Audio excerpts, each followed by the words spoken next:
Hello friends, कैसे हैं आप सभी।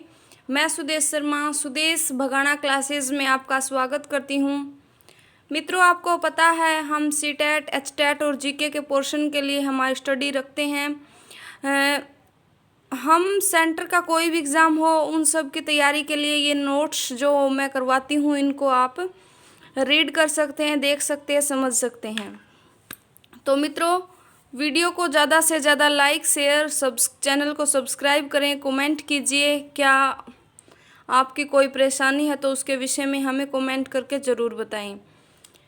तो लास्ट टाइम हमने कक्षा 6 की चैप्टर 4 की भूगोल चल रही है हमारी, और वो भूगोल का जो 4th लेसन है उसमें थोड़ा सा हमारा रहता है। आपको पता है मित्रों, हमने इतिहास को कंप्लीट कर लिया है। 3 क्लासेस के इतिहास को, 6th, 7th और 8th की हिस्ट्री हमने कंप्लीट कर ली है। और लास्ट टाइम हमने पढ़ा था भाई मानचित्र कितने प्रकार के होते हैं। भौतिक मानचित्र, राजनीतिक मानचित्र और थीमेटिक मानचित्र। इन सब के विषय में अब हमने कर लिया था। अब हम आगे चलते हैं। इससे आगे इस लेसन में जो इम्पोर्टेंट है वो हम बताएंगे। एक बात आपसे मैं बता देती हूँ मित्रों कि यदि आपको कोई भी एनसीईआरटी के माध्यम से कोई भी लेसन कंप्लीट करना है या कोई टेस्ट क्लियर करना है तो आप सुदेश भगाना क्लासेस के नाम से यूट्यूब पर सर्च करके और वीडियोस को देख सकते हैं, जिससे आपके समय की बचत होगी और आपको एनसीईआरटी पढ़ने की इतनी ज़्यादा ज़रूरत नहीं पड़ेगी। लेकिन मैं ये नहीं कहूँगी कि आप एनसीईआरटी मत पढ़ो। एनसीईआरटी पढ़ना बहुत अच्छी बात है। तो चलिए मित्रों, अब हम चलते हैं। लेसन 4th चल रहा है हमारा, लेसन 4th, जिसका नाम है भाई मानचित्र। मानचित्र के विषय में हमने पीछे कर लिया है कि मानचित्र कितने प्रकार के होते हैं। भाई 3 प्रकार के होते हैं, भौतिक मानचित्र, राजनीतिक मानचित्र और थीमेटिक मानचित्र। एक मित्र होता है गोल गोल, एक यंत्र होता है ऐसे। ये यंत्र होता है, यदि हम कहीं पर हमारी दिशा भटक जाते हैं, ठीक है, उसमें ऐसे होते हैं, और एक एरो होता है, उसमें एक एरो होता है ऐसे। घड़ी में तो और अधिक सुइयां होती है, लेकिन इसमें 2 होती हैं, ठीक है। यदि हम कहीं भी हमारी दिशा को भटक जाते हैं और यदि हमारे साथ ये यंत्र है, इस यंत्र का नाम है दिक् सूचक। क्या नाम है भाई? दिक् सूचक नाम है इसका। यदि हम कहीं पर भूकंप में कहीं और हमारी दिशाएं यदि चेंज हो जाती हैं, यदि हम इसको साथ में लेकर चलेंगे ना, तो ये है ना नॉर्थ और साउथ को बताएगा। यानी आपको ये आइडिया दे देगा भाई इधर नॉर्थ है, इधर साउथ है, ठीक है। तो इसको इंग्लिश में बोलते हैं भाई कंपास निडल। क्या बोलते हैं? कंपास निडल बोलते हैं। और ये 2 दिशाओं को बताता है। सीटेट में क्वेश्चन ऐसे आता है कि दिक् सूचक क्या है। इसमें आ जाएगा भाई हवा दर्शाने वाला यंत्र, दिशा दर्शाने वाला यंत्र, या फिर कुछ और भूकंप मापने का यंत्र। ऐसे आपको 3-4 ऑप्शन मिलेंगे और उनमें से आपको दिक् सूचक यानी कि दिशा मापने का यंत्र होता है दिक् सूचक। ये आपके सीटेट में, एचटेट में और अदर जो एग्ज़ाम्स होते हैं उनमें बिल्कुल बहुत बार पूछा गया है, इसलिए आप इसको नोट करते हुए चलिए। फिर मित्रों, कुछ एनसीईआरटी में कुछ प्रतीक दिए हैं, जो हमारे प्रतीक हैं उनके विषय में हम कर लेते हैं। पहले हम रेलवे लाइन के प्रतीक के विषय में कर लेते हैं। किसके बारे में? रेलवे लाइन के प्रतीक।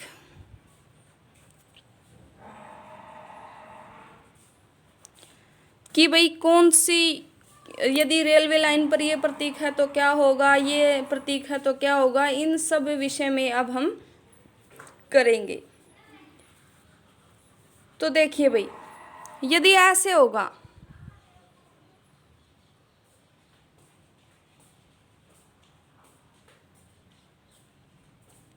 यदि इस प्रकार से होगा ना, ये ऐसे, ये बीच में ये डब्बे से खाली मिलेंगे आपको, तो ये भाई ये प्रतीक है बड़ी लाइन का। किसका प्रतीक है? बड़ी लाइन का प्रतीक है ये। फिर उसके बाद यदि ऐसे हो भाई, ऐसे मिले तो ये प्रतीक है भाई मीटर लाइन का। कौन सी लाइन का? मीटर लाइन का प्रतीक है ये ऐसे। और यदि आपको ऐसे मिलकर और यहाँ पर ऐसे और यहाँ पर रेड कलर मिल जाए, ठीक है, कौन सा कलर? रेड। रेड कलर मिल जाए तो इसका मतलब है कि यहाँ पर क्या है भाई? आगे रेलवे स्टेशन है। क्या है? रेलवे स्टेशन है आगे। ये है भाई रेल के प्रतीक। सीटेट में पूछ लिया जाता है, ये प्रतीक दे दिए जाएंगे और पूछ लिया जाएगा कि ये निम्न में से किसका प्रतीक है, तो ये प्रतीक है भाई रेलवे का। अब हम सड़कों के प्रतीक कर लेते हैं। किसके प्रतीक? सड़कों के प्रतीक कर लेते हैं भाई। देखिए, अंतरराष्ट्रीय सड़क होगी ना,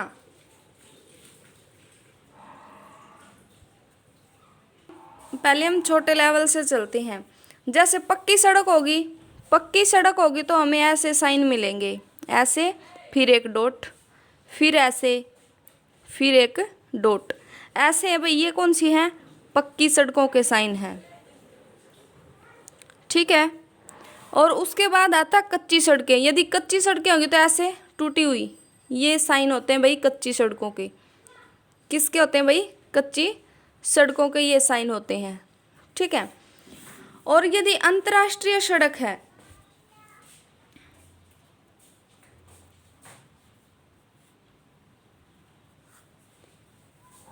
पक्की सड़कों में ऐसे मिलेगा भाई, ये डॉट्स नहीं होंगे, ये होगा अंतर्राष्ट्रीय सड़क में। यदि अंतर्राष्ट्रीय सड़क है ना तो उसमें ये डॉट्स होंगे, स्किप हो गया था माइंड से ये।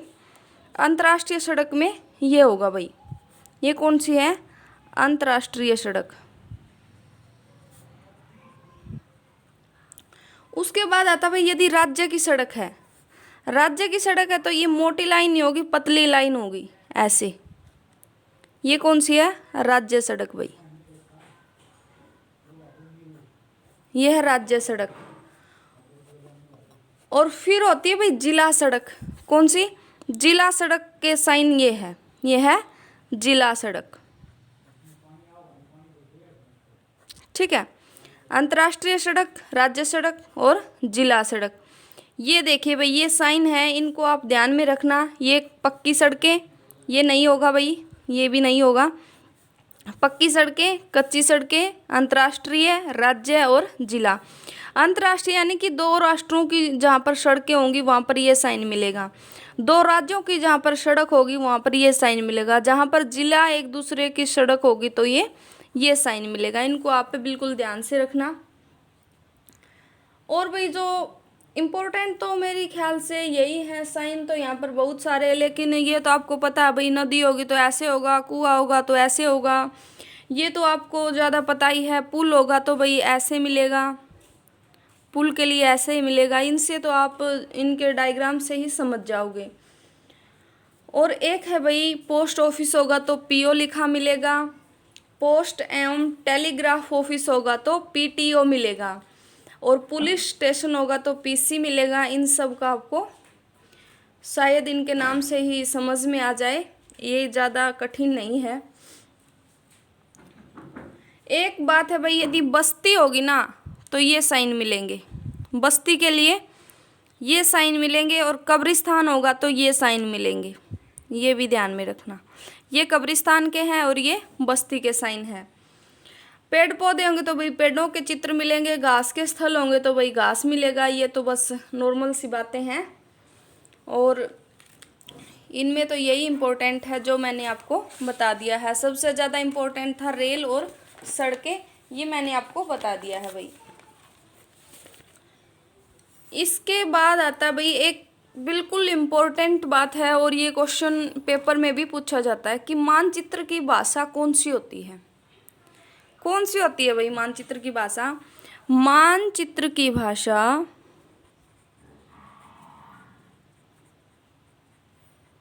भाषा विश्वव्यापी होती है।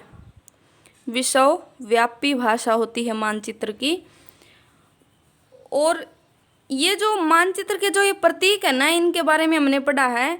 ये प्रतीक है ना, प्रतीक क्या है, ये प्रतीक है ना अंतर्राष्ट्रीय सहमति से बने होते हैं। क्या बने होते हैं भाई? अंतर्राष्ट्रीय सहमति से बने होते हैं।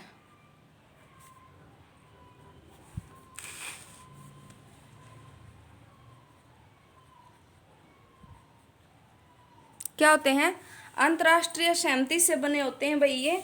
और इनको ना रूढ़ प्रतीक कहा जाता है। क्या कहा जाता है भाई? जो ये प्रतीक है ना, इनको क्या बोला जाता है? रूढ़ प्रतीक। रूढ़ प्रतीक बोला जाता है भाई इनको। ठीक है, क्या बोला जाता है? रूढ़ प्रतीक कहा जाता है इनको। फिर कुछ इम्पोर्टेंट बातें हैं जिनको अब हम करेंगे। इनमें देखो भाई, यदि जलाशय बताना है ना, जलाशय किसे बोलते हैं भाई? तालाब वगैरह को बोलते हैं। यदि जलाशय को प्रदर्शित करना है तो नीले रंग का उपयोग करेंगे। कैसे रंग का? नीले रंग का उपयोग करेंगे भाई। उपयोग या प्रयोग करेंगे दर्शाने के लिए। यदि पर्वत दर्शाने हैं, पर्वतों को दर्शाना है तो भूरा रंग का प्रयोग किया जाएगा। कौन से रंग का? भूरे रंग का प्रयोग किया जाएगा भाई। और यदि पठारों को दर्शाना है, किन को दर्शाना है? पठारों को। यदि पठारों को दर्शाना है तो पीले रंग का प्रयोग किया जाएगा। कौन से रंग का? पीले रंग का। और मैदानों को दर्शाना है ना, इसका तो आपको शायद पता होगा, हरे रंग का प्रयोग किया जाएगा। क्योंकि भाई हरे रंग का मैदानों में क्यों प्रयोग किया जाता है? क्योंकि जो खेती होती है ना मैदानों में सर्वोत्तम होती है। और इसलिए यदि हम हवाई जहाज से या किसी भी अन्य ऊपरी मार्ग से देखते हैं तो हमें जो मैदान है वो हरे दिखाई देते हैं। पठार पीले रंग से दिखाए जाते हैं और जो पर्वत है वो भूरे रंग से दिखाए जाते हैं और जलाशय है वो नीले रंग से दिखाए जाते हैं। यहाँ तक आ गया मित्रों समझ में? देखिए हमने दिक् सूचक के विषय में कर लिया है, रेलवे लाइंस के जो प्रतीक है उनके विषय में कर लिया है। फिर जो मानचित्र की भाषा है वो विश्वव्यापी भाषा है, इसको बिल्कुल ध्यान में रखना, और इन्हें रूढ़ प्रतीक कहा जाता है। फिर हमने जलाशय और पठारों पर्वतों इन सब के विषय में कर लिया है। चलिए, आशा करती हूँ कि यहाँ तक समझ आ गया होगा। अब हम आगे चलते हैं। अब हम करते हैं रेखा चित्र के विषय में। किसके विषय में? रेखा चित्र के विषय में। चलिए, रेखा चित्र हम किसको कहेंगे? रेखा चित्र देखिए, यदि है ना किसी पैमाने के बिना, यानी कि बिना पैमाने जो चित्र खींचा जाता है ना,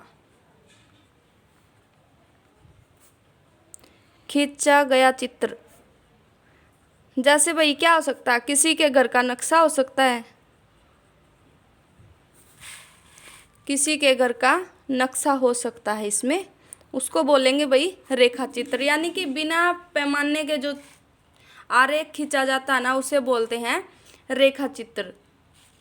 फिर एक शब्द है, ये इंपॉर्टेंट है भाई, ये हर टेस्ट में पूछा जाता है, खाका। क्या शब्द है? खाका। ये खाका क्या होता है? यानी कि एक छोटे, क्या है?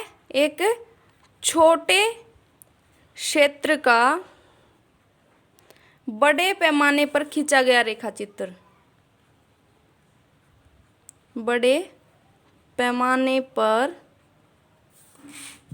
खींचा गया रेखा चित्र।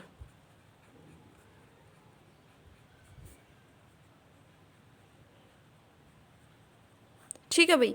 ये खाका ना सीटेट में बिल्कुल ज़्यादा पूछते हैं। ये खाका क्या होता है? एक छोटे क्षेत्र का, यानी कि क्षेत्र छोटा है और उसका बड़े पैमाने पर जो रेखा चित्र खींचा जाता है उसको बोलते हैं भाई खाका। जो 4th लेसन था उसमें जो इम्पोर्टेंट बातें थी वो हमारी कंप्लीट हो गई है।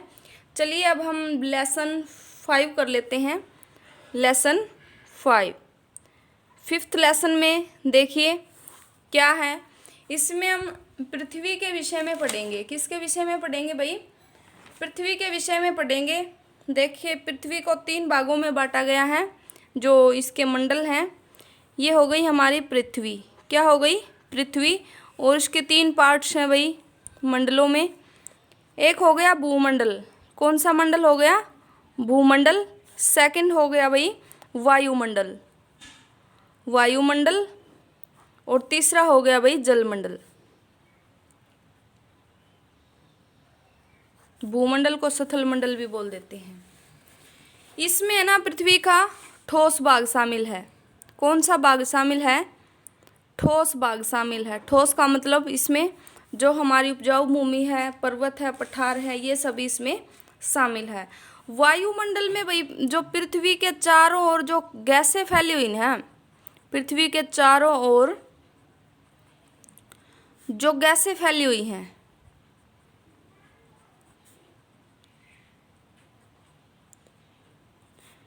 गैसें फैली हुई हैं, उनको शामिल किया गया भाई इसमें।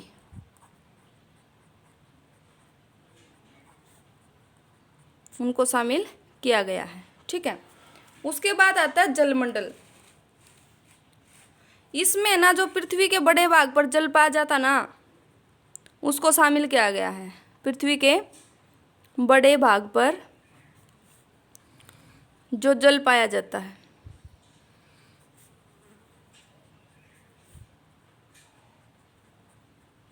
उसको इसमें शामिल किया गया भाई।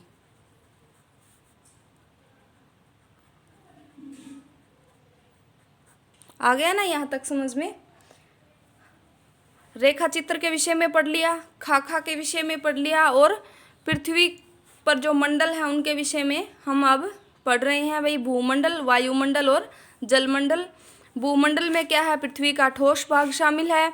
और वायुमंडल में जो पृथ्वी के चारों ओर गैसें फैली हुई हैं वो शामिल है। और जलमंडल में पृथ्वी पर जो जल का भाग है वो शामिल है भाई। यहाँ तक आपको समझ में आ गया?